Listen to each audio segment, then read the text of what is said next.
Servus, Glück auf und herzlich willkommen zu einer weiteren FC Bayern Reaction. Ja Leute, Vincent Kompany ist unser neuer Trainer und heute ist die Vorstellungs-PK. Und damit würde ich sagen, gehen wir gleich mal rein, ne? Bevor wir anfangen, wie immer der Hinweis, wenn euch gefällt, was ihr hier seht, lasst gerne ein Abo da, damit unterstützt ihr einfach das, was ich hier so tue. Vielen lieben Dank dafür und damit rein in den Bums.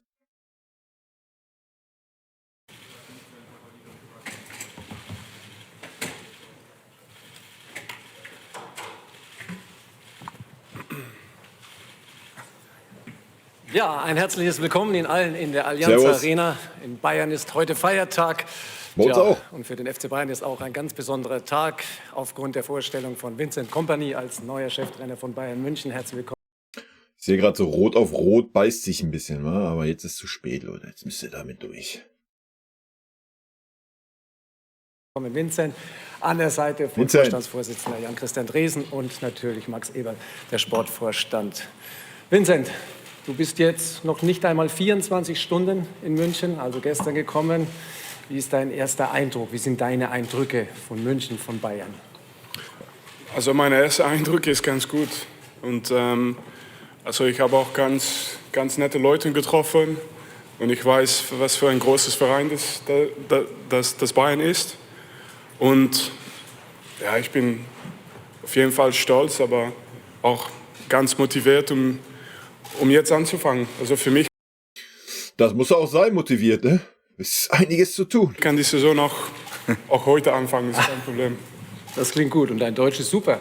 Kompliment. Ja, aber ich kann keine ganze Pressekonferenz auf Deutsch machen, das ist keine Chance im Moment. Nein, du switcht dann gerne ins Englische. Wir haben Übersetzung natürlich vorbereitet. Herr Dresen, wie fühlt sich der Tag für Sie heute an? Ja, auf jeden Fall fühlt er sich Chrissy, da ist er.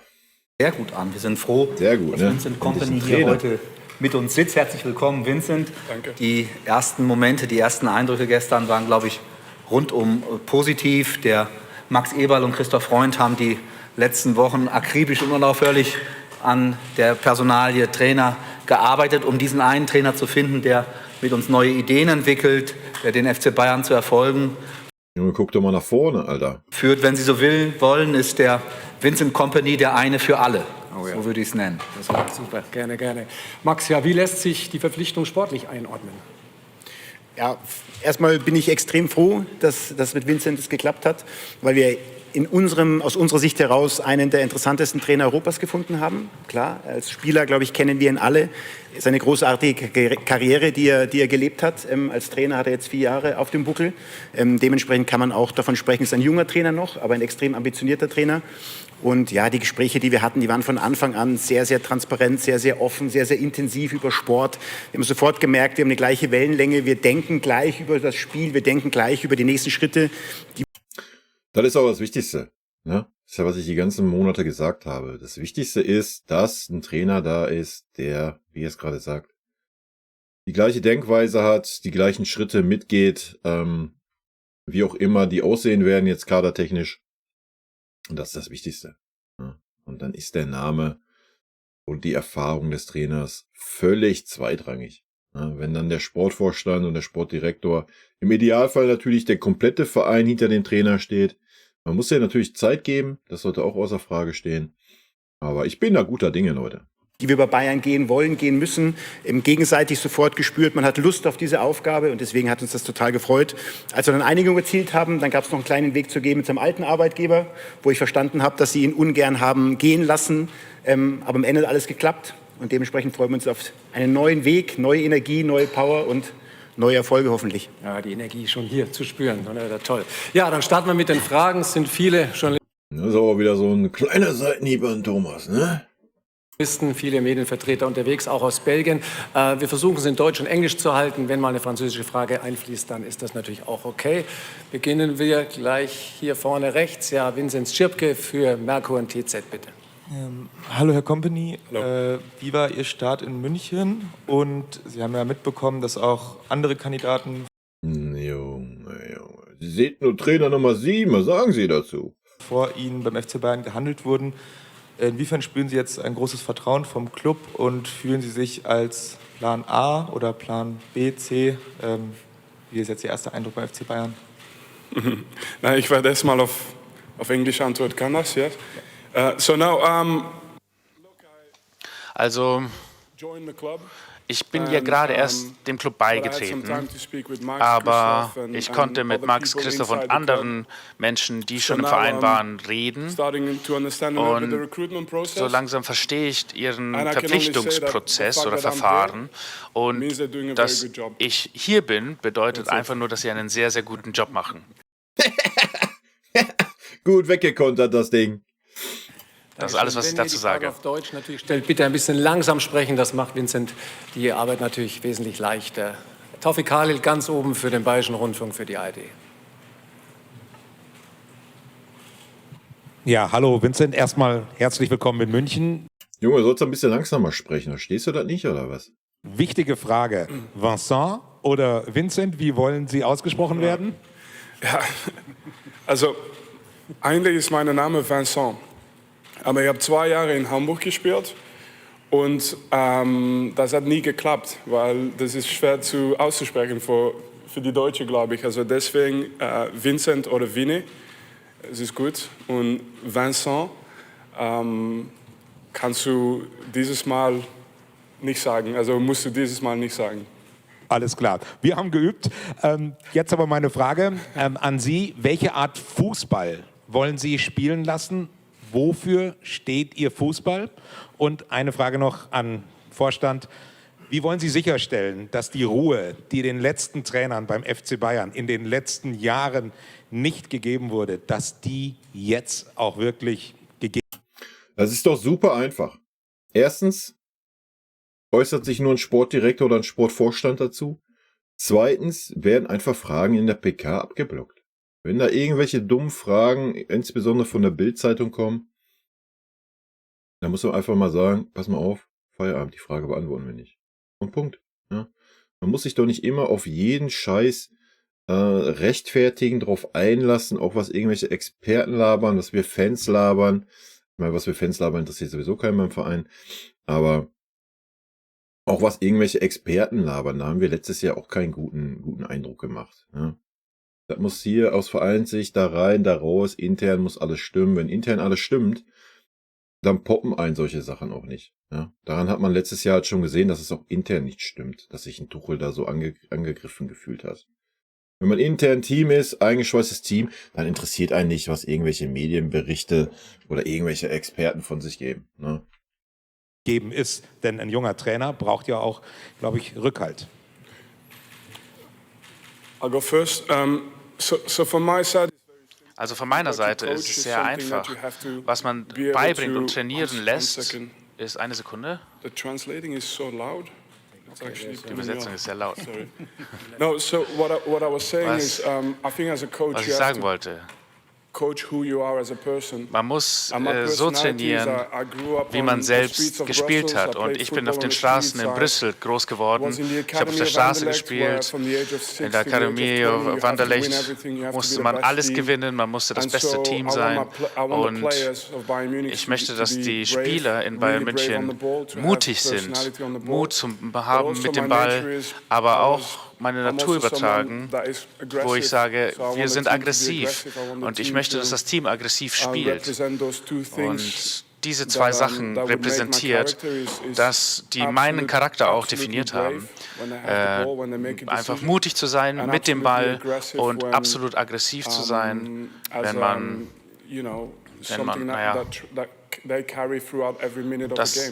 diese Aggressivität das ganze Spiel durchhalten. Na, da bin ich mal gespannt, du. Das wäre ja ein Traum. Dankeschön. Ja, und wegen der zweiten Frage, völlig berechtigte Frage, verstehe ich. Bayern, glaube ich, hat eine relativ hohe Fluktuation auf der Position des Trainers gehabt in den letzten Jahren. Dafür kann Christoph relativ wenig, wenn ich das so sagen darf, ohne dass ich mich rausmachen möchte aus der Nummer. Ich glaube, wenn man Christoph und mich kennt, weiß man, wie wir mit Trainern umgehen, was unsere Ideen sind mit Trainern. Das ist für mich das wichtigste Rädchen ist im ganzen Prozess, weil der Trainer tatsächlich der ist, der die Mannschaft einstellt, die Mannschaft auf den Platz bringt, die Taktik wählt und dann hoffentlich auch... Wow, genau meine Argumentation, was ich die ganze letzte Saison erzählt habe. Ja, man kann ja vieles einen Trainer absprechen und bei vielen Verantwortlichkeiten auch einen Trainer rausnehmen. Aber der Trainer ist am Ende des Tages der die Mannschaft aufstellt. Ne? Nicht ein Kimmich stellt sich selber auf. Und auch nicht ein Kimmich stellt sich selber im Mittelfeld auf oder auf der rechten Verteidigerposition. Das macht immer noch der Trainer. Ne? Bild, oder? Die Siege einfährt. Aber natürlich ist der Trainer nie alleine. Das ist der Club, der dahinter steht, der Sport, der Vorstand in Summe, der ganze Club. Und ich glaube, dass wir jetzt auch eine Chance haben. Bayern München, das habe ich ja in den letzten 7, 8 Wochen erleben dürfen, extrem interessiert, extrem Stimmung drumherum ist. Und ich glaube, das ist für uns jetzt auch wieder eine Chance, mal ein paar Dinge zurückzurudern und wieder eine Einheit zu werden. Das ist das, was ich mir eigentlich in Summe vorstelle, dass wir als Club hinter unserem Trainer stehen, unserem Trainer die Unterstützung geben, die er braucht, ihn begleiten, egal ob er jung oder alt ist, der Trainer. Jetzt haben wir einen jungen Trainer, jung in Anführungsstrichen, 38 ist auch nicht mehr so jung, aber ein junger Trainer mit den 4 Jahren. Ich weiß nicht, ob der Max hier mein Video geschaut hat. Es kann gut sein. Nee, Spaß beiseite, er hat natürlich absolut recht. Ja, ist ja das, was ich auch seit Wochen und Monaten kommuniziere. So. Klar, dass sie sich da hinzusetzen und zu äußern, ist die eine Sache. Wichtig wird sein, habe ich auch schon gesagt, dass ein Max Eberl die Leute wie den Karl-Heinz Rummenigge und Uli Hoeneß einfängt. Ja. Er muss die einfach dann zur Not, wenn alle Stricke reißen, auch öffentlich zurechtweisen. Ja. Wenn es intern nicht reicht, zu sagen, pass mal auf, haltet mal öffentlich euch ein bisschen zurück. Ja. Sollte da dann im Laufe der Saison, es werden schwierige Phasen kommen. Leute, da müssen wir uns nichts vormachen, gerade wenn wir noch einen Kaderumbruch machen oder auch wenn wir keinen Umbruch machen. Es werden schwierige Phasen kommen, das ist doch völlig normal. Und man muss diesem Trainer halt einfach mal ein bisschen Zeit geben. Und wenn dann diese Herren meinen, die müssen da wieder reingrätschen, und Max hat das intern schon angesprochen und es fruchtet nicht, dann muss er auch mal öffentlich ganz klares Standing sagen. Und sagen, was die erzählen, ist dummes Zeug, ein bisschen schöner verpackt. Keine Ahnung, die können das nicht so gut beurteilen wie ich, weil sie nicht im Tagesgeschäft sind. Und meine Meinung ist so und Punkt. Ja. Er muss das Schutzschild für den Trainer sein. Er muss sich klar vor den Trainer stellen. Für alles, was von außen kommt, von den Medien kommt, für alles, was von irgendwelchen Granden kommt. Er ist der Sportvorstand, er ist der Verantwortliche und Feierabend. Ja, das erwarte ich von Max Eberl jetzt in der kommenden Saison. Der aber eine unfassbare Persönlichkeit hat. Ich denke, das spürt ihr auch, das hat uns beeindruckt von Beginn an. Und wir als Bayern München, wir können nur erfolgreich sein wie jeder Club auf der Welt, wenn wir geschlossen zusammenstehen. Das müssen wir schaffen, das ist die Aufgabe, das ist aber auch wieder... Das haben wir seit gefühlt 4 Jahren nicht geschafft. Ja? Und ja, das müssen wir schaffen. Wir reden immer noch über einen Mannschaftssport. Und da ist auch wichtig, dass man das von Vereinsseite vorlebt. Eine Chance, die wir gerade haben, und natürlich diese ganze Trainersuche, die Kommentierung, die Begleitung, auch Themen, wo wir da was dazu beigetragen haben, ist jetzt ein Moment, wo wir einfach den Schlussstrich ziehen und sagen, wir stehen zusammen. Wir stehen mit diesem Trainer zusammen, wir wollen zusammen erfolgreich sein, wir werden auch mal durch ein Tal gehen. Bei Bayern heißt ein Tal eine Niederlage. Da werden wir auch durchgehen zusammen und werden aber wieder eine Geschlossenheit haben und damit auch unseren Trainer unterstützen und dann auch eine hoffentlich lange Zeit zusammenarbeiten. Ich würde es noch ergänzen wollen. Ja, jetzt aber, jetzt bin ich gespannt. Wir haben ja sicherlich einen etwas längeren Prozess gehabt in den letzten Wochen. Aber der entscheidende Punkt ist, dass wir uns alle einig sind in der Entscheidung jetzt für Vincent Kompany. Und die maximale Unterstützung, die Sie in einem Club haben können, wenn wirklich alle, und deswegen habe ich vorhin gesagt, der eine für alle, wenn wirklich alle miteinander sich für diese Verpflichtung im vollen Bewusstsein aussprechen, einen Trainer zu haben, der jetzt noch nicht 20 Jahre Trainererfahrung hat, aber der ganz viele andere positive Bedingungen mitbringt, die ich jetzt nicht alle wiederholen möchte, die Max schon genannt hat. Das ist, glaube ich, der beste Start, den du als Trainer und als Club haben kannst. Ja, finde ich gut, auch dass Chrissy da nochmal nachlegt, weil er ist der CEO, er ist der Oberste und auch er muss sich im Notfall emanzipieren von den alten Granden aus dem Aufsichtsrat. Ja? Das ist ganz, ganz wichtig in der kommenden Saison. Ich weiß nicht, vielleicht, ja, hat Uli Hoeneß gesagt, wow, ich stehe auch voll hinter Kompany, ich mag ihn voll, blasös. Wissen wir natürlich nicht. Kann ja sein, ja, dass es wirklich so ist, wie er sagt, einer für alle. Aber am Ende des Tages ist es auch wurscht. Am Ende des Tages muss sich der Vorstand, ja, wo wir gerade die zwei wichtigsten Personen da sitzen sehen, neben den Dietrich, unserem Finanzvorstand vielleicht noch, die müssen zu 100% zum Trainer stehen und das notfalls kommunizieren, auch in Richtung des Aufsichtsrats. Weil der Aufsichtsrat ist ein Kontrollgremium und nicht mehr. Punkt. Die Herren sind die diesen Verein führen. Feierabend. Auf dem Papier. Dass es bei uns alles noch ein bisschen anders ist klar. Aber ich denke, alles, was man so liest und so hört, man weiß es natürlich nicht, ist es ja eher eine Verpflichtung von Max Eberl und, wie Chrissy sagt, von den Vorstand, als wie von vielleicht den einen oder anderen Granden, hat man ja auch schon wieder an der Rummenige Aussage gehört, der sich da so ein bisschen rausgenommen hat. Aber ganz ehrlich, das hat auch nicht zu interessieren. Ne? Nochmal, man muss sich dann einfach von denen mal lösen und denen auch mal ein Kontra geben. Zur Not öffentlich, wenn es sein muss. Ne? Wechseln wir die Seiten. Christian Falk für die Sportbild, bitte. Willkommen, Vincent. Ein Video von dir ist bereits in der Bayern-Kabine angekommen. Die Spieler haben mit Interesse deine Rede in Antwerpen verfolgt. Ich glaube, du weißt, welche ich meine aus der Doku. Ist es die Art, wo du glaubst, werden sie dich auch so bei Bayern kennenlernen? Oder denkst du, bei Bayern ist diese harte Ansprache bei den ganzen... Ganz ehrlich, wenn er diese Art Typ ist, ja, ich glaube, ich kann da ganz gut aus meiner Erfahrung sprechen, wenn man diese Art Typ ist, wenn man solche Ansprache hat. Er wird es nicht unterdrücken können. Fußball ist auch Emotion, da sind wir uns, denke ich, alle einig. Und klar kann man daran denken, ja, ich fahre das ein bisschen zurück und ich guck mal und FC Bayern, anderer Club und ich werde versuchen, mich da ein bisschen anders zu verhalten und so. Es wird herausbrechen. Es ist einfach typbedingt und das ist auch völlig gut so. Aber ich bin gespannt, was er sagt. Stars, vielleicht doch eine andere. No, I think it's... I think, you know, Nein, also ich denke, dass die Hauptsache ist, dass ich auf diesen Höhen für die meiste Zeit meiner professionellen Karriere war. Und alles, was man dort macht und sagt, adaptiert man immer an die Leute, an die man gerade anspricht.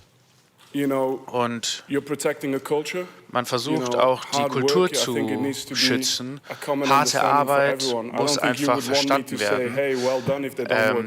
Ich glaube nicht, dass niemand möchte, dass ich sage, hey, gut gemacht, wenn sie nicht hart gearbeitet haben. Also deswegen... Alter Bäde, ich hoffe und bete, dass die alles umsetzen können, was die hier heute besprechen, Alter. Dann wird das ein Traum für mich, ja. Unabhängig, ob es erfolgreich wird, titelmäßig oder nicht, ja. Aber genau da müssen wir wieder hinkommen. Du musst einen Trainer haben, der harte Arbeit sehen möchte und die Spieler danach bewertet und danach auch aufstellt. Sind wir alle, glaube ich, auf einer Meinung, wie wir die Saison angehen wollen. Und ich glaube, da ist es mir erlaubt, auch mal auszusprechen, was alle denken. Ja, na klar. Das ist ja, was uns fehlt. Das ist doch, was uns fehlt seit Jahren. Wir haben seit Jahren gefühlt diese Weichspülerei bei uns im Verein. Ja? Ja, Tuchel hat es dann irgendwie mal kryptisch versucht, bla bla bla. Anstatt sich einfach mal dahinzusetzen und mal auszusprechen, was Fakt ist. Muss er ja auch nicht öffentlich tun. Reicht ja, wenn er das dem Spieler ins Gesicht sagt oder der Mannschaft ins Gesicht sagt. Ja, da ist doch alles gut, das reicht ja. Aber man adaptiert es immer an die Individuen und die Kultur, in der man gerade ist. Das kenne ich schon von den verschiedenen Leveln des Fußballs. Hallo Vincent. Karl-Heinz Rummenigge hat in den letzten Tagen erklärt, dass sich der Verein mit Pep Guardiola über dich unterhalten hat und er sich sehr lobend über dich geäußert hat. Hast du zufällig auch mit Pep über den FC Bayern gesprochen? Und was denkst du über die Vergleiche, die angestellt werden zwischen deiner Philosophie und Pep? Also ich würde nicht vergleichen, aber ich habe natürlich ganz viel Respekt vor Pep, der war ganz wichtig in meiner Karriere. Es gab auch andere Trainers, auf jeden Fall, aber der war ganz wichtig in meiner Karriere. Und ich habe mich jetzt auch unterhalte mit Uli Hoeneß und ich weiß auch von Karl-Heinz Rummenigge, dass ich auch die Entscheidung bin, nicht nur von Max und Christoph, aber auch von Karl-Heinz und von Uli und diese. Das hoffen wir. Wenn dem so ist, dann steht nichts mehr im Wege, Leute. Ja, wenn dem wirklich so ist, dann steht absolut nichts im Wege, dass es erfolgreich wird. Weil dann wird er die Zeit bekommen, die er braucht. Ja? Und dann gibt es keine Streufeuer von irgendwo. Das ist ja, was ich gerade sagte, wir wissen das natürlich nicht. Ne? Da wird ja immer viel geschrieben, so, der wollte ihn nicht und der vielleicht nicht überzeugt, Blasewitz. Weil die Medien müssen natürlich wieder was streuen bei uns. Es ist ja super langweilig, wenn es auf einmal heißt, wow, es ist Ruhe im Verein. Alle sind mit dem Trainer einverstanden, alle sind mit dem Trainer zufrieden. Was sollen die Leute dann noch schreiben? Ja, dann haben sie ja nichts mehr. Diese Leute im Verein. Aber für mich ist es jetzt nicht so wichtig, dass jetzt alle überzeugt sein vorher. Ich will das. Ja, hat er recht. Ja. Ich will die auch überzeugen auf dem Platz, mit der Mannschaft, mit meiner Arbeit, mit was ich mache. Und deswegen ist es gut für mich, dass sie am Anfang positiv sind. Aber ich bin mir auch sicher, dass die auch mit meiner Arbeit auch ganz zufrieden sein werden. Ich hab Ihnen gesagt, es ist noch nicht perfekt. But I think there will also be feeling like I'm representing the club with my work. Man wird sehen, dass ich den Club oder den Verein mit meiner Arbeit präsentieren werde. Ich mag ihn.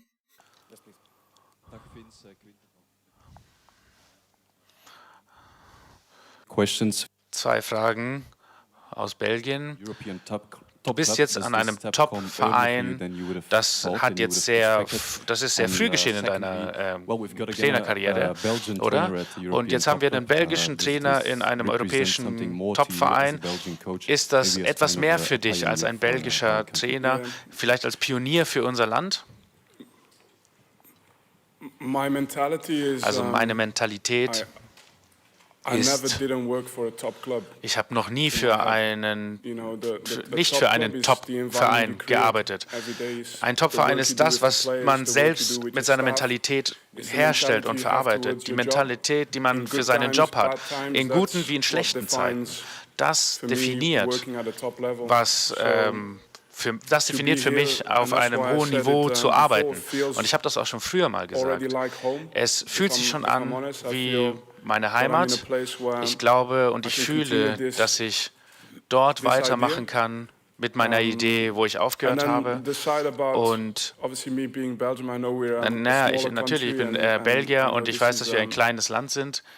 Aber ich hoffe, dass viele junge Leute in Belgien auch überzeugt davon sind, dass sie viel erreichen können in ihrem Leben. Aber in meiner Idee, diesen Job zu haben, ist nicht den Erfolg, sondern der Erfolg ist, mit diesem Job Erfolge zu feiern. Ganz links oben Felix Roderer, Handzeichen bitte für Antenne Bayern. Sehr interessant, ja, und zeigt halt einfach, welche Art Typ er ist. Und ich glaube, das ist genau das, was uns so echt abgegangen ist. Ist natürlich immer schwer zu sagen, jetzt klar. Erzählen kann man immer viel, ja, auch beim Tuchel, die Vorstellung war super, war man voll überzeugt. Aber ich denke, man merkt schon, dass es natürlich ein anderer Typ ist, was ja jetzt auch gar nicht negativ gegen Tuchel gemeint ist oder sowas. Er ist halt einfach eine andere Art Trainer und ein anderer Typ. Und vielleicht wirklich das, was uns gefehlt hat. Na? Hallo Vincent, willkommen in München. Es war ja eine lange Trainersuche. Es gab viele Namen, die im Umlauf waren. Hätten Sie sich am Anfang gedacht, dass Sie am Ende diesen Posten bekommen und ein Kandidat sind? Und Frage an Herrn Eberl, was hat denn Vincent Kompany, was die anderen Kandidaten jetzt vielleicht nicht so hatten? Also von meiner Seite habe ich nicht viel darüber nachgedacht, denn man muss eine Sache verstehen.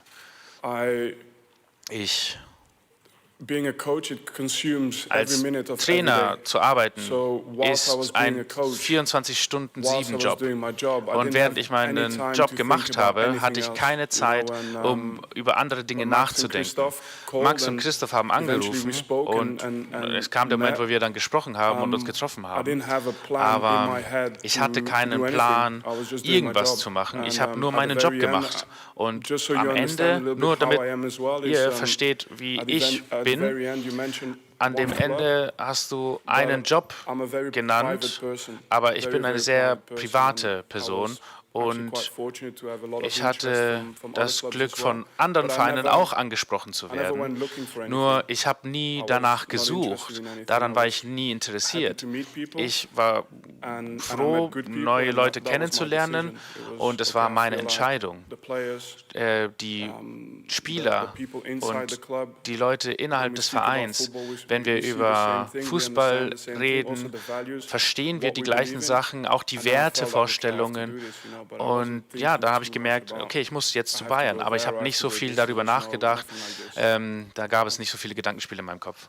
Was hat Vincent gegeben, weil er einfach alles hat, bis auf die Erfahrung auf höchstem Niveau als Trainer schon mal gearbeitet zu haben. Aber er hat die Persönlichkeit, er hat als Spieler auf diesem höchsten Level trainiert, gearbeitet, hat mit großen Trainern gearbeitet, hat gelernt, war verlängerter Arm eines der größten Clubs in der Welt in der Kabine. Das sind Voraussetzungen, die erstmal als Persönlichkeit für uns elementar wichtig waren, für so einen großen Club wie Bayern zu arbeiten.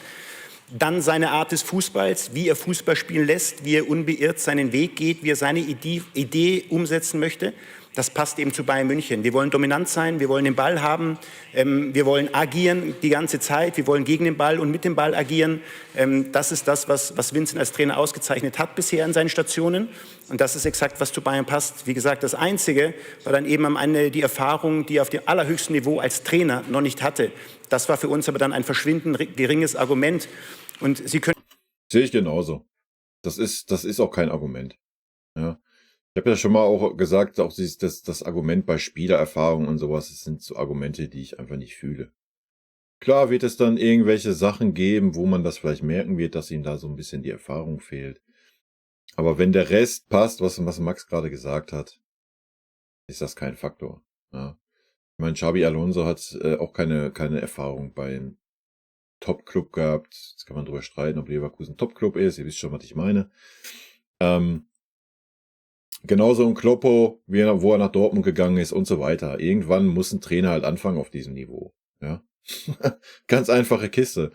Und warum sollen wir als Verein immer warten, bis ein Trainer sich irgendwo anders etabliert hat, um dann zu sagen, oh ja, jetzt war der mal beim Top-Club und hat da XYZ erreicht oder nicht erreicht und jetzt kann er zu uns kommen, oder was? Ist doch Schwachsinn.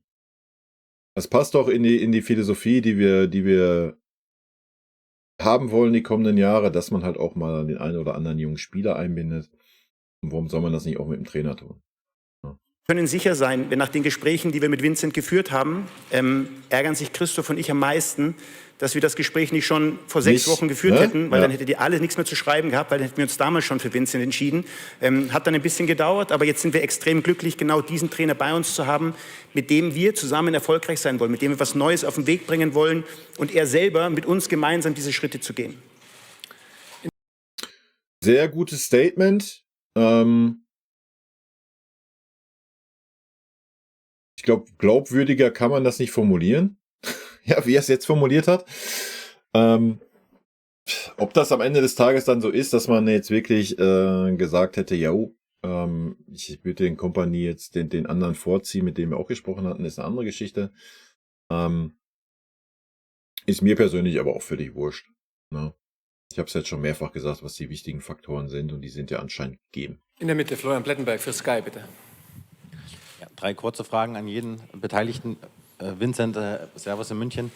Wer sind für dich jetzt die wichtigsten Spieler oder die Achse, die du schon vor Augen hast? Auf wen kommt es an jetzt in den nächsten Tagen und Wochen beim FC Bayern? Interessante Frage.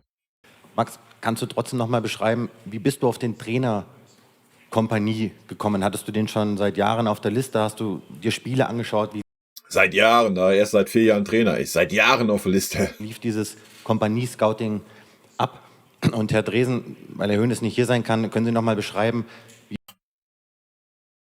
Alter, was ein dreckiger Mensch. Sorry, Leute, was ist das denn für ein Take? Ja, Herr Dresen, weil Herr Hoeneß nicht hier sein kann, stelle ich die Frage mal an Sie. Leute, er ist unser CEO. Uli Hoeneß ist ein Aufsichtsratmitglied. Nicht mehr. Wie ist die Sichtweise von Herrn Hoeneß und Herrn Rummenigge auf die Trainersuche auf Herrn Kompany? Danke.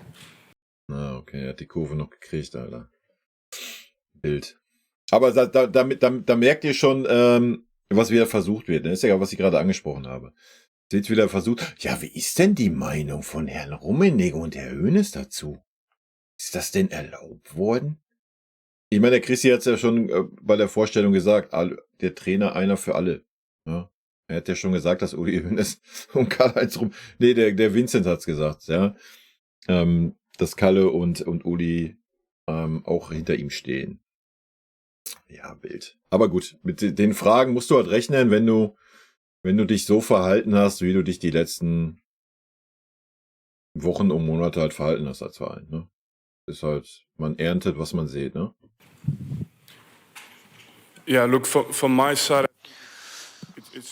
Also von meiner Seite ist es noch viel zu früh, um irgendwelche Spieler hier voranzustellen. Ich bin sehr gespannt darauf, mit allen zu arbeiten, aber ich möchte auch noch herausfinden, wie hungrig die Spieler sind. Ich glaube, wir haben eine Situation, ja, wir haben letztes Jahr die Liga verloren und ich kenne diese Erlebnisse. Und da sieht man dann, wer wirkliche Sieger sind und Gewinner sind.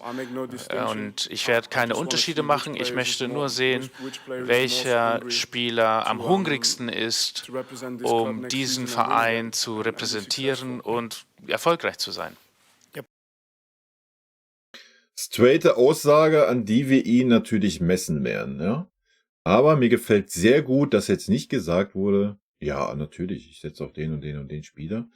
Und das schlägt ja in dieselbe Kerbe, was auch Max Eber vor ein paar Monaten gesagt hat. Und wenn man danach geht, ich denke, wir haben gesehen, dass viele Spieler einfach nicht mehr hungrig sind für den FC Bayern.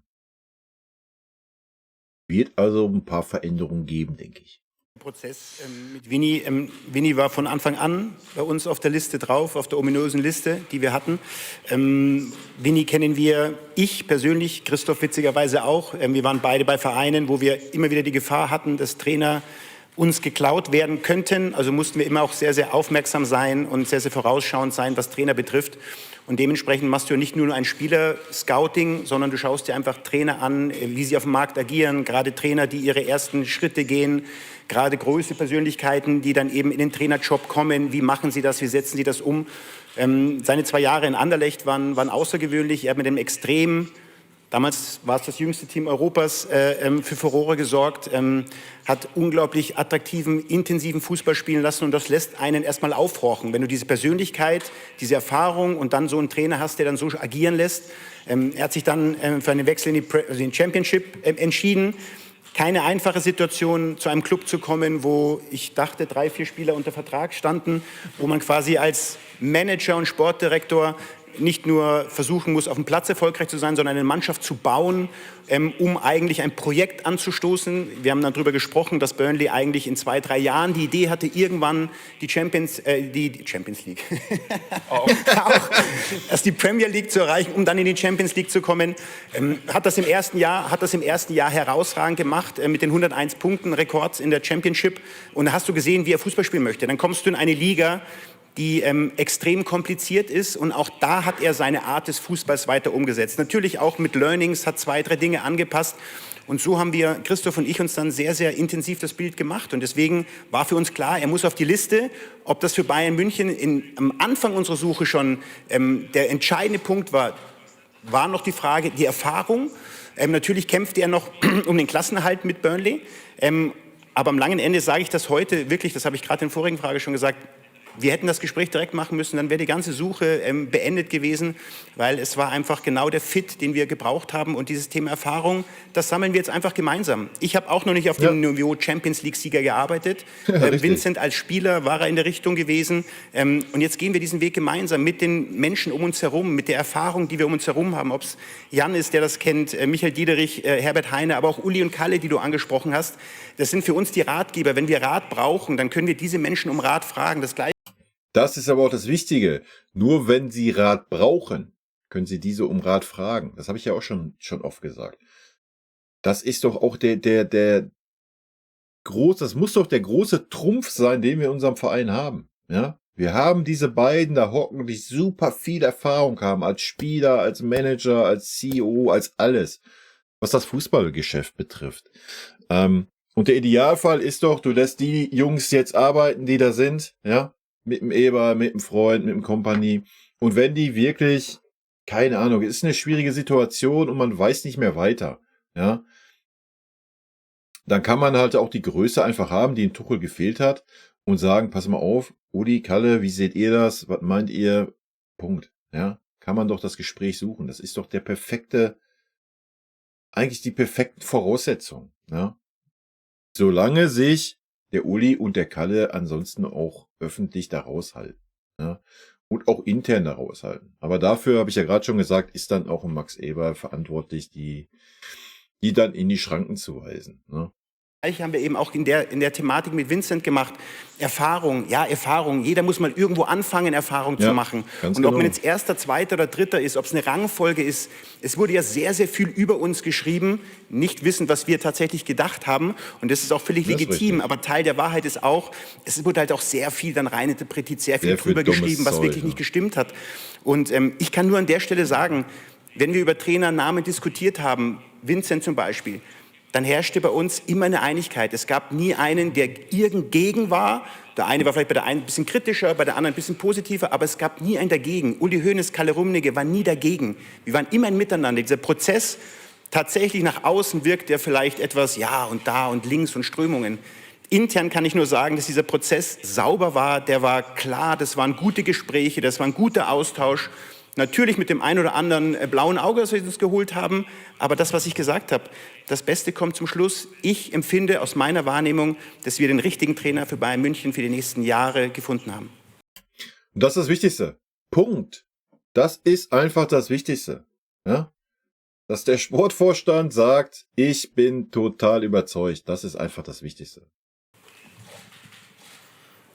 Jetzt kann ich das wiederholen, was Max gesagt hat, um es nochmal zu bestätigen. Ich möchte mich jetzt trotzdem auf 1, 2 Punkte reduzieren. Wir haben an verschiedenen Stellen, nicht nur jetzt bei der Trainersuche, sondern auch in der jüngeren Vergangenheit immer wieder gesagt, dass wir ein Club sind mit sehr, sehr vielen Persönlichkeiten, mit großen Erfahrungen, unglaublichen Kompetenzen, die alle ihren Beitrag geleistet haben, den FC Bayern zu dem zu machen, was er ist.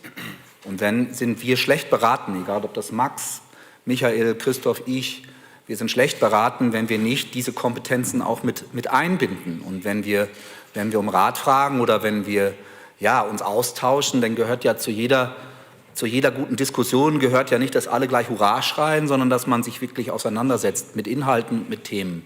Die mögen vielleicht manchmal draußen dann, wenn sie auch mal rausdringen, als eine Vielstimmigkeit. Mal rausdringen ist wild, das dringt ja alles raus. Ansonsten 100%, habe ich ja gerade schon gesagt. Das Wichtige ist dann nur, dass man dann seine eigene Entscheidung trifft. Ja, auch als CEO. Ja. Klar kann er sich mit Uli austauschen und mit dem Kalle, die haben super viel Erfahrung. Aber am Ende muss er seine Entscheidung treffen. Ja, und nicht die Entscheidung, die ihn jemand anders dann versucht mitzugeben. Ankommen. Aber das sehen wir ehrlich gesagt nicht als unsere Schwäche, das ist unsere Stärke, dieser Angang aus verschiedenen Seiten. Und ist es ja auch. Ja? Und wir würden ja über diese ganze Thematik gar nicht diskutieren oder das so kritisch sehen, wenn nicht ein Uli Hoeneß sich da hingesetzt hätte bei der FAZ und da mal gesagt hätte, wie das abzulaufen hat. Ja? So, das ist ja das Schockierende gewesen. Und das ist ja auch, warum die Presse da so reingeht. Ja?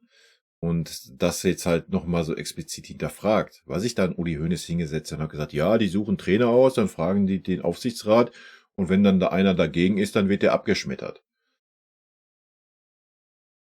Warum äußert man sowas öffentlich? Kannst du intern gerne so handeln, ja, das muss man ja dann muss der Verein ja entscheiden, ob das so der Way to go ist. Aber du kannst das doch nicht öffentlich äußern. Ja, und dadurch kam doch die super viel Unruhe erst rein durch die ganzen Äußerungen, die der Uli Hoeneß da getätigt hat mit seiner Selbstdarstellung. Ja, mit, ach, guck mal, bin immer noch hier eine wichtige Person, auch wenn ich nur Aufsichtsratmitglied bin. So, und das muss sich der Uli in Zukunft einfach kneifen. Ne? Dann entsteht auch gar nicht so viel Unruhe in diesem Verein. Max hat es gerade gesagt, ich kann mich jetzt an keinen Spieler, an keinen Trainer erinnern, die jetzt so alle gehandelt worden sind und mit denen wir ernsthaft gesprochen haben. Manche haben sich ja auch gemeldet und abgesagt, mit denen wir nie gesprochen haben. Mit denen wir also ernsthaft gesprochen haben, die durch einen der Partner bei uns im Club, ob Uli Hoeneß oder Karl-Heinz Rummenigge, abgelehnt worden sind. Das ist nicht der Fall. Aber zum Diskurs gehört eine Diskussion. Und umso besser, wenn man nicht alle nur das gleiche Lied singt. Entscheidend ist... Ja, vollkommen richtig. Gehe ich 100% mit. Ja, es ist super gut, wenn man diskutiert und wenn man dann da einen Gegenpol sitzen hat, der dann argumentiert, keine Ahnung, jetzt beim Rangnick zum Beispiel. Ja, bei Ralf, ich kenne ihn so und der Fußball würde gar nicht zu dem Kader passen oder der Fußball würde nicht zu unserem Verein passen, bla, Sülz. Oder mit dem Thema Nagelsmann, wenn dann Kalle sitzt und sagt so, ja, denk doch mal zurück, er hatte die Spieler nicht im Griff und er musste nachfragen und Autoritätsprobleme und so weiter. Ist doch völlig gut, dass die Leute da sitzen und so argumentieren und man sich darüber austauscht. Das ist 100% gut. Ja. Wichtig ist nur, dass dann die Leute die Entscheidungen treffen dürfen, die in der Verantwortung sitzen. Ja. Nämlich dann Chrissy, Max Eberl. So. Und nicht dann Kalle oder Uli. So, das ist das Wichtige. Und das scheint ja anscheinend jetzt auf jeden Fall passiert zu sein beim Vincent Kompany. Ja. Wir wissen es nicht, noch einmal, ob Uli und Kalle da jetzt so super überzeugt sind, keine Ahnung. Werden wir vielleicht auch nie erfahren, ist auch Wurst am Ende des Tages. Wichtig ist, wie ich es ja schon jetzt mehrfach gesagt habe, ne, was ein Max Eberl und ein Chrissy da denken und wie sie sich dann verhalten werden. Am Schluss. Und deswegen ist auch nicht entscheidend, wann ein Anfang ist, sondern dass man ein Ende hat, das hoffentlich erst ganz, ganz spät ist. Und deswegen haben wir gesagt, wir wollen einen 3-Jahres-Vertrag mit Vincent. Und deswegen haben wir gesagt, wir stehen auch dazu. Und idealerweise läuft er dann auch länger. Ja. Nächster ist dann Stefan Kumberger für Sport 1, bitte. Ja, hallo in die Runde. Kurze Frage an Herrn Kompany. Wie würden Sie sich selbst als Persönlichkeit, als Mensch bezeichnen? Was hat Sie in Ihrem Leben abseits des Fußballplatzes geprägt? Und die Frage an Herrn Eberl, wie sieht jetzt der Zeitplan aus in Sachen Kaderumbruch und wie viel Einfluss soll Vincent Kompany da bekommen? Wenn man alles, was wir jetzt gehört haben, so sich dahinstellt und so kommuniziert und es wirklich auf die 3 Jahre plant, da muss er natürlich einen riesengroßen Anteil daran haben, wie der Kader auszusehen hat. Willst du mal die erste sein? Ich bin wieder länger. Ja, okay. No, so from my side, Von meiner Seite. I'm eternally motivated. Ich bin ewig motiviert. Morgens aufstehen und ins Bett gehen, voller Motivation, immer darauf bedacht, die Leute um mich herum besser zu machen, die Spieler und den Kader zu verbessern, mit ihnen Diskussionen zu haben. Ich bin nicht definiert durch die Erfolge, sondern durch die Zeiten, die schwer sind. Es ist in meiner Familie und in meiner Natur, dass man einfach hart arbeitet und immer weitermacht und die Leute mitreißt. Ich möchte nicht alleine erfolgreich sein, sondern mit so vielen Menschen wie möglich erfolgreich sein. Das liegt in meiner Natur. Und hier nach Bayern München zu kommen, es ist ein großartiger Verein, aber für mich wäre es ein Fehler, wenn ich jetzt die Menschen anders anschaue. Wir sind alles Menschen, wir haben hohe Standards, wir wollen die Besten sein in dem, was wir machen. Wir hatten alle verschiedene Geschichten und Vergangenheiten, aber ich möchte nicht nur die besten Spieler haben, sondern das beste Team. Und Ganz wichtige Aussage und ganz, wenn man ein bisschen zwischen den Zeilen liest, denke ich, kann man da einiges mitnehmen und ja, 100% true, ja. Und es ist auch gut, wie er es jetzt gerade nochmal sagt, das habe ich vorhin so ein bisschen vermisst, dass er seine Art nicht ändern wird, dass er der ist, der er ist und ja, ich denke, man kann auch raushören, dass wenn da Spieler sind, die gegen das Team arbeiten, dass das nicht zum Erfolg führen wird unter ihm. Ja, dass ihm das, also ich interpretiere das für mich jetzt so, ja. Ich bin sehr gespannt. Ich bin auch gespannt, was Max jetzt gleich noch sagen wird. Aber ich hoffe und bete, dass er das alles wirklich so umsetzen wird und kann, wie er es gerade kommuniziert. Ja, dann wird's einfach, dann werden wir wieder dahin kommen, dass wir endlich nach 3 Jahren mal wieder ein Team auf dem Feld haben werden. Was wirklich ein Team ist. Was man merkt, dass da ein Team ist. Und das ist sehr aufregend für mich. Und vielleicht werde ich deswegen manchmal nicht zu sehr auf das hören, was von außen kommt, sondern 100% true. Noch, ja, jetzt brauchst du schon nicht mehr zwischen den Zeilen lesen. Ja, ich denke, das ist eine ganz klare Botschaft an den einen oder anderen Spieler. Ja, weil was wird immer von, ja, warum spielt denn der Herr Kimmich nicht? Warum spielt der Herr Kimmich denn da? Warum spielt denn der Leo nicht? Warum spielt der Lieboy nicht? Warum spielt der Gnabry nicht? Warum spielt der Müller nicht? Ja. Wen interessiert's, Alter? Ja, und das ist gut so. Es hat ihn nicht zu interessieren als Trainer, was von außen dummes Zeug gelabert wird. Einfach in diesem Raum zu leben und dieses Gefühl im Gebäude zu haben, das ist meine Persönlichkeit sozusagen und wo ich hinführen möchte. Ja, kurz. Also natürlich ist Vinny in den Kaderplan mit einbezogen. Natürlich haben wir in den letzten Tagen und Wochen intensiv über unseren Kader gesprochen, über Spieler gesprochen. Jede Medaille 2 Seiten. Die eine Seite war, es hat sich ja alles auf die Trainersuche fokussiert, was die Berichterstattung betraf. Dass Christoph und ich aber nicht nur die letzten 6 Wochen die Trainersuche vorangetrieben haben, sondern eben auch Kaderplanung gemacht haben, mit der Idee, einen Trainer, der eben auch dazu passt, weil das ist ja das Entscheidende. Und als wir in den ersten Gesprächen gemerkt haben, dass wir da bei unseren Vorarbeiten schon sehr, sehr gut lagen, bei unseren Vorstellungen, wie unser Kader auszusehen hat, was wir verändern wollen, sind wir bei der Kaderplanung doch vielleicht schon einen Schritt weiter, als man denkt. Man spricht ja oft von radikalem Umbruch. Was ist radikal? Das ist ein Adjektiv, was natürlich sehr, sehr, sehr, sehr krass ist. Wir werden uns Gedanken machen. Es gibt bei uns keine Streichlisten. Es gibt bei uns Spieler, die schwerer haben könnten in Zukunft. Das kann man auch dann ganz offen mit den Spielern kommunizieren. Ja, das sollte man auch. Ja, das sollte man auch. Dass es keine Streichlisten gibt, das war schon immer so beim FC Bayern. Ja, das kann man jetzt als Stärke oder Schwäche sehen. Ich denke, nach 2 Jahren, ohne jetzt da auch irgendwie in welche Details der Spieler zu gehen, wir wissen alle, worüber wir reden,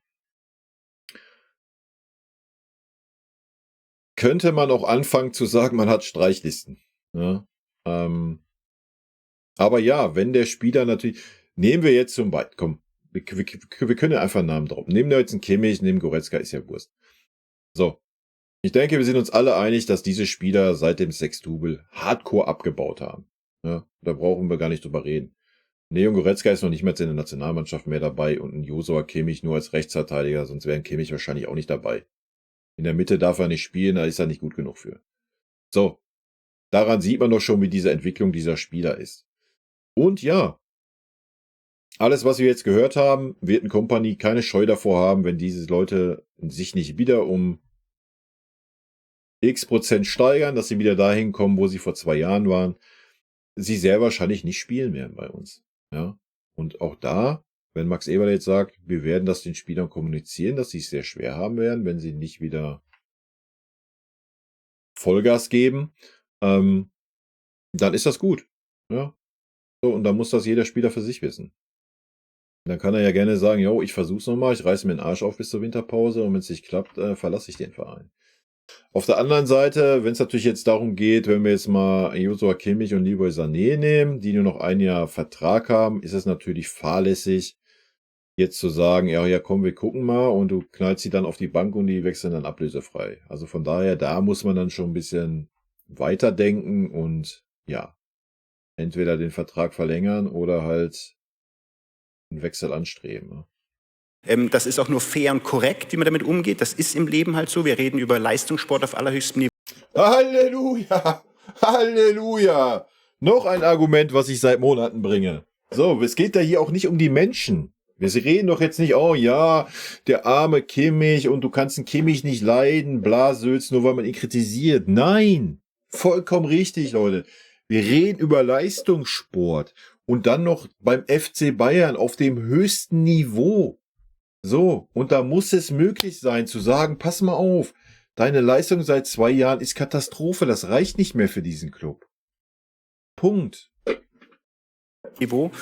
Lange Rede, kurzer Sinn, bei der Kaderplanung sind wir schon einige Schritte vorangegangen.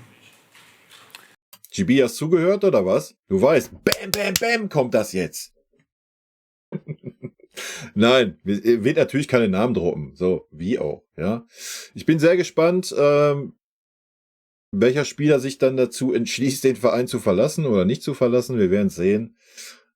Ich freue mich, wenn dann diese Spieler endlich nach 2 Jahren oder mehr endlich mal wieder in einen Konkurrenzkampf gesteckt werden. Und wo es dann heißt, ja, alles gut. Deine Leistung reicht halt gerade nicht, du sitzt halt erstmal draußen. Feierabend. Und da ist es egal, hat der Kompanie auch schon durchblicken lassen, wie der Spieler heißt oder was irgendwelche Leute von außen dazu sagen. Dann links ganz oben, die letzte Reihe bitte. Yes. Vincent, goedemiddag. Maarten Brix hier van VTM Nieuws. First of all, how did your family... Zunächst einmal, wie haben deine Kinder reagiert, sich jetzt hier nach München zu ziehen? Und das Zweite, wie ist es hier mit der Siegeskultur? Du bist ja daran gewohnt von deinen anderen Vereinen, aber diese Medienpresse und der Druck, der hier entsteht, wie findest du das? Also meine Familie war froh. Der erste Umzug, als wir von Manchester nach Brüssel gegangen sind, war der erste Eindruck, den sie bekommen haben, wie es ist, in ein anderes Land zu ziehen. Also für sie, nicht für mich. Sie haben sich aber gut darauf eingestellt und jetzt nach München zu kommen, die haben sich darauf gefreut tatsächlich, weil in Brüssel der Eindruck und die Erfahrungen so positiv waren. Und ja, der Druck von außerhalb, alle haben ihre eigene Art, damit umzugehen. Mich hat es noch nie wirklich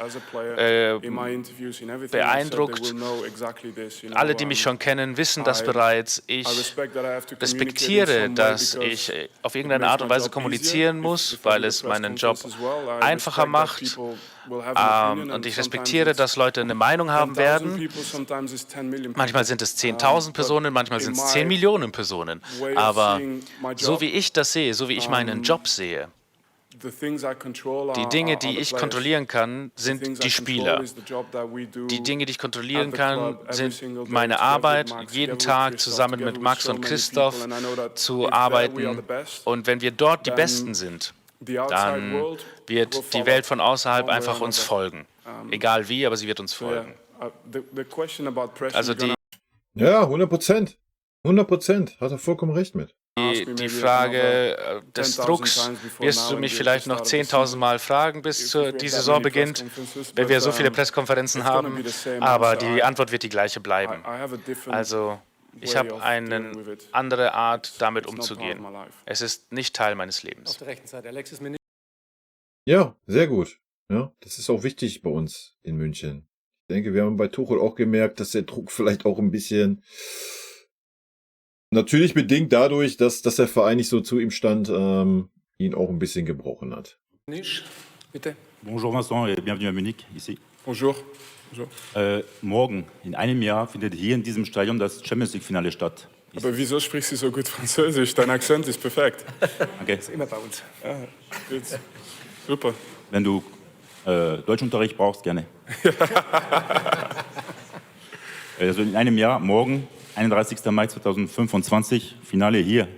Ist das dein Hauptziel, dein Fernziel? Und zweite Frage, ist dir bewusst, dass der Kader schon eine große Auffrischung braucht in diesem Sommer? Danke.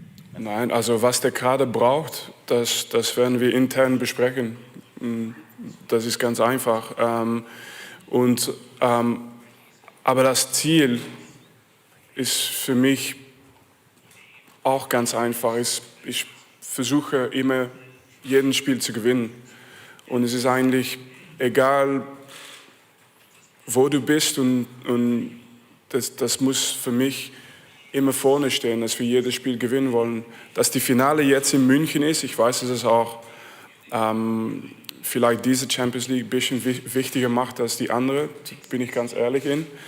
Aber ich weiß, dass wir das nicht erreichen, weil wir das nur aussprechen.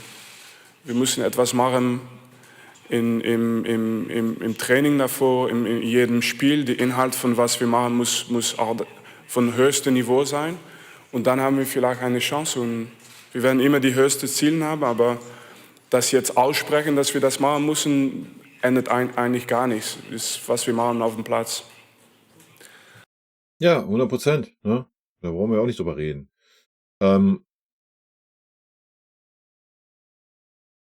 Das muss jeder für sich selber entscheiden, der Fan vom FC Bayern ist, ob das für ihn wichtig ist. Für mich persönlich, ja, na klar, wäre es schön, wenn man das erreichen würde, weil es einfach eine einmalige Sache, können wir jetzt nicht mehr sagen, weil es schon mal so war.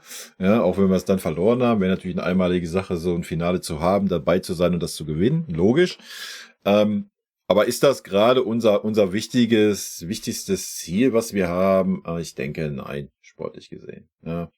Es ist viel, viel wichtiger, dass wir endlich wieder das Leistungsprinzip in diese Mannschaft kriegen und dass wir endlich wieder, was ja hier auch schon kommuniziert wurde, wir endlich wieder ein Team auf dem Feld haben. Und auch ein Team als Ganzes im Verein hat. Ja? Dass man das Gefühl hat, es ist ein Verein, ein Team, alle arbeiten für den Erfolg. Das war unter Trainern wie Jupp Heynckes, Ottmar Hitzfeld, auch Pep Guardiola. Da war das so. Ja? Da war ein geschlossener Verein, der hat sein Ding durchgezogen. Da gab es auch Tiefpunkte. Brauchen wir ja nicht drüber reden. Ja, wir sind ja auch erst 2013 Champions League-Sieger geworden. Erinnert euch mal, was vorher alles passiert ist. Aber man stand als Verein zusammen, als Team, als Mannschaft, als alles. Ja, und das ist, wo wir hinkommen müssen. Das ist uns die letzten Jahre abgegangen. Und dann kommt der Rest von ganz alleine. Kommen wir allmählich zu den letzten Fragen, bitte. Auf der linken Seite der Mario Krischl für den Kicker. Kurzes Handzeichen, ja. Servus, Herr Kompanie. Sie kennen ja Leroy Sané schon aus gemeinsamen Zeiten bei Man City. Wie haben Sie ihn die letzten Jahre verfolgt, seit er hier ist? Und gab es auch schon einen Austausch mit ihm? Yeah. Look, when you're a coach, Also wenn man ein Trainer ist. Als ich in der Championship war, habe ich nur Championship-Fußball geschaut und in der Premier League habe ich nur Premier League-Spiele gesehen und das Gleiche auch in Belgien. Man hat keine Zeit, um sich auf andere Teams zu fokussieren oder andere Ligen zu fokussieren, aber ich habe mir viele Spiele der Junge, nimm doch mal deinen Ständer da aus dem Bild. letzten Saison angeschaut und wir hatten eine tolle Zeit in Manchester City zusammen. Es war eine unglaubliche Zeit, aber jetzt ist meine Priorität. Als ich in Man City war, war ich ein bisschen mehr als nur ein Kapitän. Es ist vielleicht nicht so anders gewesen, als es jetzt sein wird mit mir als Trainer. Und ich werde versuchen, das Beste aus ihm rauszukitzeln. Genauso wie mit allen anderen, denn es ist ein sehr talentiertes Team. Er ist ein sehr talentierter Spieler, aber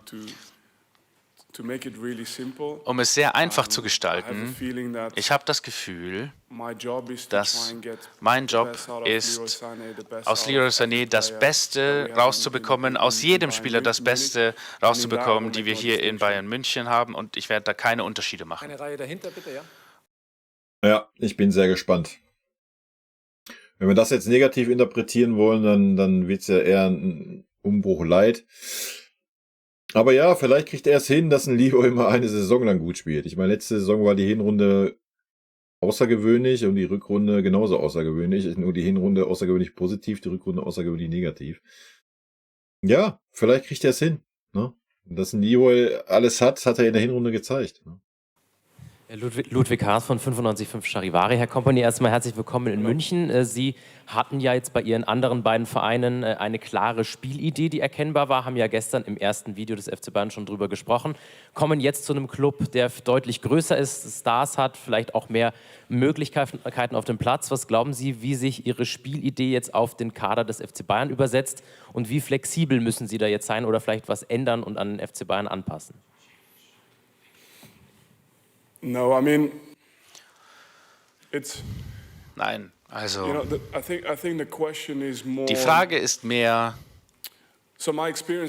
also meine Erfahrung ist, ich habe angefangen zu spielen in Belgien und muss man da seine Spielweise adaptieren. Dann bin ich in die Championship, muss ich da wieder meine Spielweise adaptieren. Dann die Premier League, muss man da auch wieder die Spielweise adaptieren. In der Premier League waren wir eines der kleinsten Teams, in Belgien waren wir das jüngste Team. Also ich glaube, am Ende ist das, was ich mitbringe, das meiste, was ich mitbringe, sind Sachen, die da sind, um den Spielern zu helfen, um sie besser zu machen, um mehr Spiele zu gewinnen. Und dafür braucht man Klarheit. Also ich habe eine klare Idee und ich werde diese Ideen verfolgen, aber alles, was man mit seinen Ideen macht, ist, den Spielern zu helfen, egal wo man ist, egal auf welchem Level, egal in welcher Liga, und ich werde das auch für die Spieler hier in dieser Liga machen. Okay, ich übersetze das mal so, ich werde von meiner Idee, Fußball spielen zu lassen, nicht abweichen. So würde ich das interpretieren, was er gesagt hat. Was auch gut ist. Wir müssen wieder dahin kommen als FC Bayern, dass wir einen Stil haben, den wir spielen und den wir durchziehen. Und nicht so, wie es letzte Saison war, wir orientieren uns mal, wer ist gerade der Gegner, der erste FC Köln, dann halten wir jetzt mal in der zweiten Halbzeit den Ball 45 Minuten in den eigenen Reihen durchquer und Pässe nach hinten. Ja. So, wir sind der FC Bayern, Alter. Wir geben vor, wie Fußball gespielt wird. Punkt. Für die Süddeutsche Zeitung, hier rechts. Ja, noch eine Nachfrage an Herrn Eberl. Sie hatten eben gesagt, dass es wichtig war bei der Entscheidung für eine Kompanie, dass der FC Bayern den Ball haben will, dass diese Philosophie eine Rolle spielt. Wie wichtig war das während der gesamten Trainersuche? Also war das Ihnen von Anfang an klar, dass Sie einen Trainer wollen, der den Ball haben will? Weil bekanntlich haben Sie auch mit Ralf Rangnick gesprochen, der eher scheinbar für das Gegenteil steht. Das mag Ihre Einschätzung sein. Wir wollen als Bayern dominant und aktiv sein. Das ist das, was einfach dazugehört. Und Dominanz kannst du eben auch gegen den Ball haben. Wie warte ich auf einen Gegner oder wie weit lasse ich mich fallen? Und ich glaube, dass eben der moderne Fußball dahin geht, dass natürlich jeder Trainer viele Elemente hat, was das Spiel betrifft. Also wir können die größten Trainer momentan im Weltfußball nehmen, Pep Guardiola und Jürgen Klopp, die beide, glaube ich, am Anfang ihrer Karriere etwas extrem auseinander waren und immer mehr adaptiert haben aneinander. Und das ist einfach das, was Vincent gerade gesagt hat, das ist das Adaptieren an den modernen Fußball. Was brauche ich, um erfolgreich zu sein? Was ist mein Hauptaugenmerk, um erfolgreich zu sein? Und dementsprechend war für uns klar, dass wir einen Trainer finden wollen, der bereit ist, was Neues zu machen, neue Energie zu bringen, das habe ich vorhin schon mal gesagt, was Neues auf den Platz zu bringen. Und wie gesagt, mit wem wir uns alles beschäftigt haben oder nicht, was alles gesagt wurde oder nicht, ist für mich jetzt völlig wurscht. Richtig, ich will da auch gar nicht mehr drauf eingehen. Ja, also das Thema ist durch, da sitzt ein neuer Trainer fertig, da müsst ihr jetzt nicht in der Vergangenheit rumkramen. Schlussstrich, Punkt. Wir haben den richtigen Trainer für uns gefunden und das ist das, was für mich am allerwichtigsten ist. Another colleague from Belgium, ja? Noch ein Kollege aus Belgien. Wie überrascht warst du, dass Bayern sich an dich gerichtet hat, nachdem man abgestiegen ist mit Burnley? Und was ist das Wichtigste, was du gelernt hast diese Saison in Burnley, die du hier mitbringst nach Bayern? Also, dass man überrascht ist, wäre ja nur das, weil du denkst, dass es der einzige Verein war, der sich bei mir gemeldet hat und dass es der einzige war, der Interesse hat. Und das glaubst du nur, weil ich sehr privat bin. Also zu der Zeit war ich nicht überrascht. Vielleicht beim ersten Anruf, aber es war nicht Bayern München, der da angerufen hat. Aber was ich auch sagen möchte, ist, dass I live my job honestly too intense. Ich lebe meinen Job so intensiv aus, als dass ich da viel Zeit darauf hätte, mich damit zu beschäftigen. Ich war überzeugt von Christoph, ich war überzeugt von Max mit der Idee, die sie für die Zukunft haben, und dann auch später mit all den anderen, die ich getroffen habe. Sie gehen in die gleiche Richtung wie ich, und ich weiß, dass vor allem bei Topvereinen wie Bayern München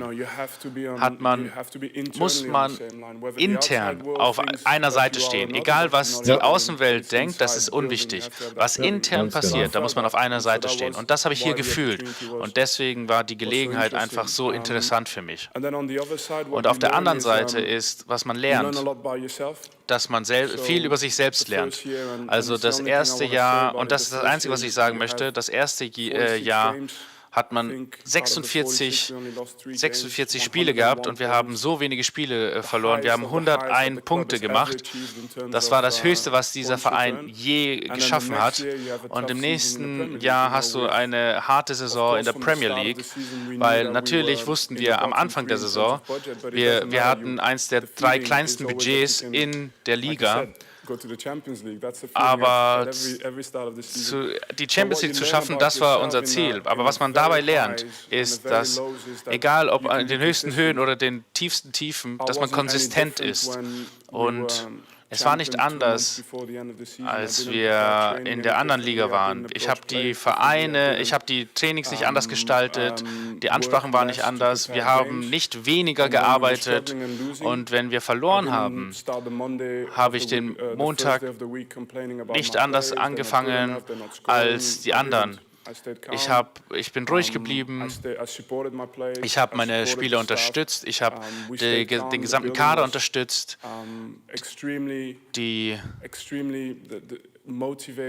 alle waren extrem motiviert bis zur letzten Trainingssession in der Saison, aber in diesen 2 Extremen zu sein, es ist nicht einfach, konsistent zu bleiben dabei. Und dann muss man wieder sprechen über diesen Verein jetzt und diese Reise.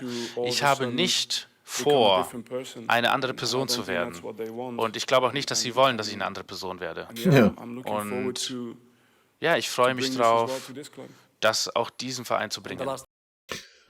Kann man jetzt positiv oder negativ sehen? Ich bin da zu wenig drin in dieser Burnley-Geschichte. Ja, so wie er es sagt, wollte er seinen Stiefel durchziehen, hat es getan, und es hat dann halt einfach nicht gereicht für die Premier League. Klar kann man jetzt sagen, ja, man hätte sich ja dann auch irgendwie anders verhalten können, hätte seine Spielweise anpassen können oder sonst was.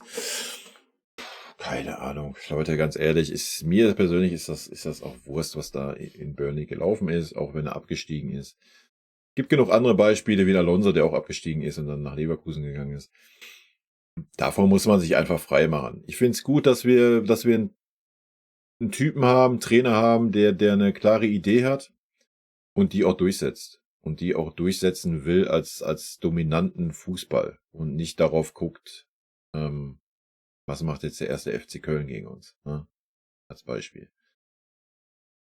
Klar, in großen Spielen werden wir es dann sehen. Ne?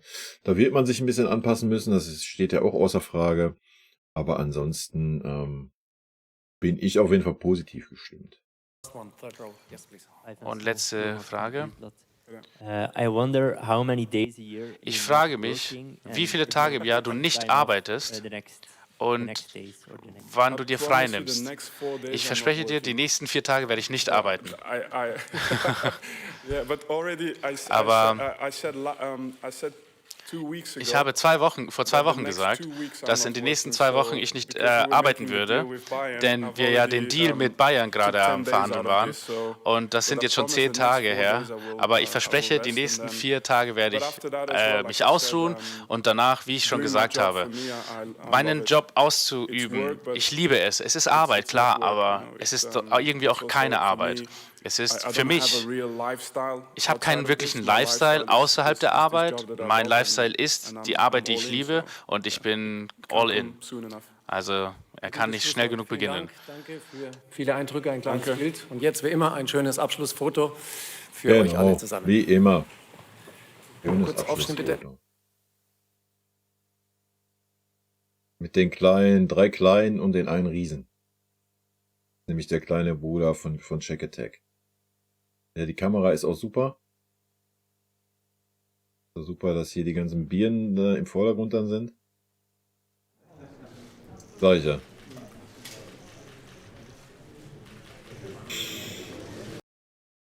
Okay, Leute, das war die Vorstellung von Vincent Kompany.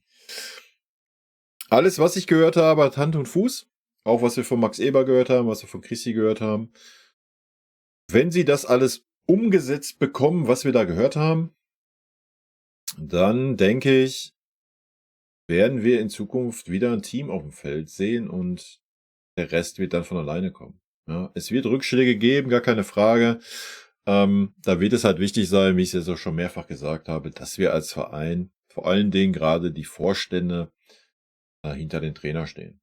Und dann ist auch alles gut. Ja. Ich freue mich drauf. Für mich super sympathischer Typ, der auch genau diese richtige Einstellung hat, die ich persönlich fühle.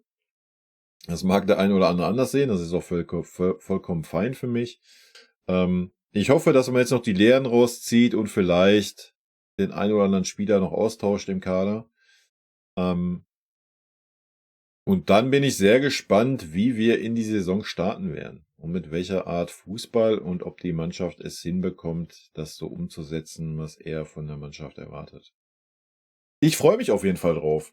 In diesem Sinne, Leute, rot-weiße Grüße gehen raus. Wie immer an dieser Stelle, vielen lieben Dank für euren Support. Haut rein, bis dann. Tschüssi. Vielen lieben Dank, dass ihr euch das Video bis zum Ende angeschaut habt. Vielen lieben Dank für euren Support. Wie immer, lasst gerne einen Daumen da. Ich freue mich auch über jeden Kommentar, der geschrieben wird. Und in diesem Sinne nochmal rot-weiße Grüße gehen raus. Und jetzt zum Abschied noch ein paar nette O-Töne von unseren vergangenen Trainern. Ein dicker Kuss von der Trainer von der Meister. Was das Allerwichtigste ist, weil wir wissen, dass er ein guter Kerl ist. Wir sind schockverliebt in meine Mannschaft. Also ich fand, das hat Spaß gemacht zu coachen. Ein Trainer ist ein Idiot. Ein Trainer sehe, was passiert im Platz. Dahin bist du eher Trainer und wenn du viele Spiele hast, bist du mehr Coach als Trainer und ich bin schon lieber Trainer als Coach. Geiler Satz. Magic.